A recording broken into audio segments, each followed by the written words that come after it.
Ring around the roses, pocket full of posies. Ashes, ashes, we all fall down.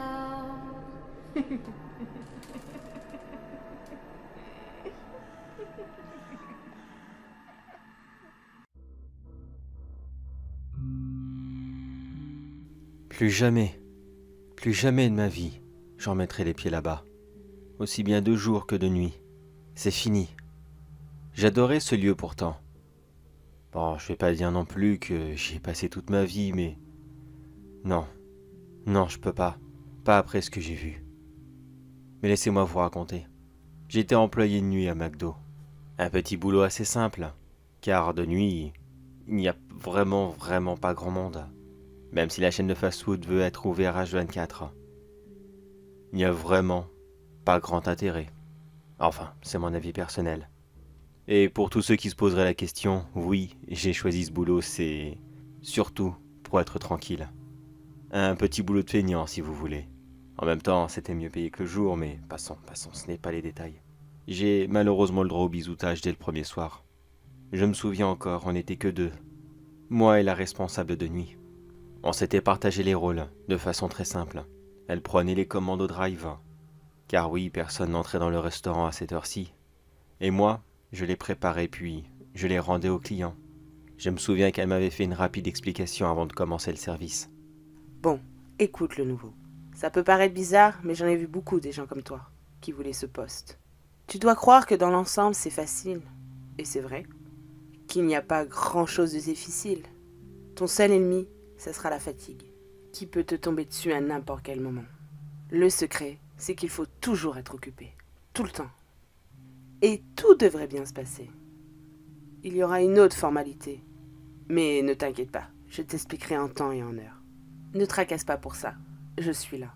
Essaye de m'appeler aux alentours des 3 heures du matin. Si je suis prise avec un client, je ne risque pas t'entendre. Et ça risque d'être embêtant par la suite. Bon allez, je te laisse prendre ton poste, prendre tes marques. Il n'y a pas de client, la soirée est calme pour l'instant. Alors, vas-y doucement. Prends ton temps. J'avoue qu'elle m'avait bien rassuré à ce moment. On avait tous l'image de ces fast-foods, dont les employés couraient partout, tellement qu'ils étaient stressés et pris par le temps, avec tous ces clients exigeants, qui ne veulent même pas attendre une petite seconde, comme si que leur temps était extrêmement précieux. La nuit était tellement calme. On a préparé quoi? 3 ou 4 commandes à peine? Oui, sûrement. Il y avait 2 points sur lesquels elle avait raison. La première, c'était que oui, quand la fatigue vous tombe dessus, il est très difficile de lutter contre. J'ai dû relaver 3 fois les tables et passer 4 coups de serpillière dans toute la salle pour ne pas m'endormir. Je me suis même demandé comment pouvaient faire les autres, pour ne jamais s'endormir comme cela. J'imagine qu'ils avaient l'habitude, enfin je pense. Et l'autre chose qu'elle avait raison, c'était que quelque chose de très bizarre allait arriver à 3 heures du matin. Comme vous l'imaginez, je n'ai pas fait attention à l'heure et celle-ci est arrivée très vite.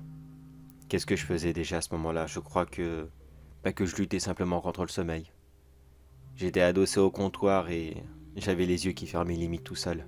C'est à ce moment précis qu'il est arrivé. Qui il était, je vous expliquerai après. Sinon, dit comme ça, vous ne me croirez sûrement pas. Mais laissez-moi vous raconter exactement ce qui s'est passé. Après, libre à vous de me croire ou non. Comme je vous l'ai dit, j'étais en train de somnoler sur le comptoir, quand cette grande silhouette noire a avancé lentement dans ma direction. D'abord, j'étais surpris. Je me suis dit, mais c'est qui cet homme? Et puis, le restaurant est fermé, il n'a pas à être là, avec une tenue aussi spéciale et atypique. J'ai pendant un court moment cru qu'il s'agissait d'un rêve. Mais j'ai rapidement compris que ce ne l'était pas, quand j'ai d'abord commencé à sentir ce froid glacial me traverser de part en part, alors que pourtant rien n'était ouvert, ni porte, ni fenêtre. Même pas le comptoir du drive, rien du tout. Et puis, ce dernier détail, cette voix, cette horrible voix. Lorsqu'il est arrivé à mon niveau, il a simplement dit La même commande que d'habitude, s'il vous plaît. « Je n'ai rien compris. De quoi parlait-il? Qu'est-ce que je devais lui donner? J'en avais aucune idée. J'étais complètement confus et je m'apprêtais même à m'excuser, lui expliquant que j'étais nouveau et que je ne savais pas de quoi il parlait. Oui, j'aurais pu aussi lui demander de partir, car il n'avait rien à faire ici. Mais si vous auriez été à ma place, croyez-moi, c'était impossible de demander à cette personne, quoi qu'il était, de partir simplement, comme si de rien n'était. Il était beaucoup trop impressionnant pour cela. Mais passons. Avant que je n'aie le temps de dire quoi que ce soit, j'ai entendu ma responsable courir à toute vitesse dans ma direction.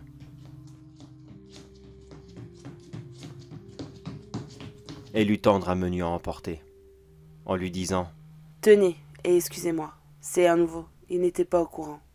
Ça n'arrivera plus. » La chose a lentement attrapé le sac, avec une main squelettique, puis elle est repartie en lui disant « Merci bien, à demain. » Je n'ai même pas entendu une porte s'ouvrir, ni quoi que ce soit d'autre. Elle s'est comme volatilisée dans les ténèbres. Quand tout fut fini, j'ai cru que j'allais m'évanouir sur place, avec le contre-choc de l'adrénaline, et par la peur que j'avais eue à ce moment. Et c'est là que ma responsable m'a tout expliqué. C'est de ça que je voulais te parler.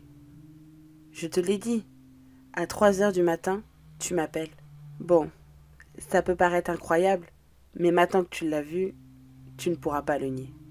La créature que tu as vue, on ne sait pas vraiment ce que c'est. Beaucoup d'entre nous supposent que c'est un démon ou une créature dans le même style.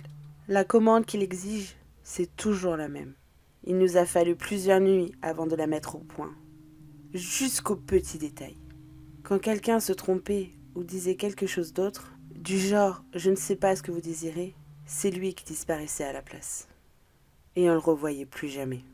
Maintenant que tu es au courant, tu as 2 possibilités. Soit tu acceptes le poste et tu seras mieux payé que ce qui était prévu. Et bien sûr, je t'apprendrai la recette, n'aie pas peur. Soit tu pars, mais ne raconte cette histoire à personne. De toute façon, ils ne te croiront pas et penseront que tu es fou. Bien sûr, tu es libre de tes choix. Je te demande juste de terminer ce soir. Et si je ne te vois pas demain à l'heure de l'embauche, je considérerai que tu as démissionné. Et bien sûr, vous imaginez que non, je n'y suis pas retourné. Et comme je vous l'ai dit au début, je ne suis plus jamais retourné dans le moindre restaurant McDonald's. Pour moi, c'était fini. Cette chaîne de fast-food ne fera plus jamais partie de ma vie. Méfiez-vous, vous aussi. Qu'est-ce que c'était? Je ne le sais toujours pas, et je ne le saurai sûrement jamais.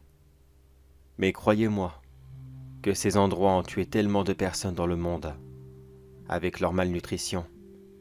C'était bien obligé que l'un d'entre eux revienne de l'au-delà pour se venger de son assassinat, et qui pourtant était complètement légal.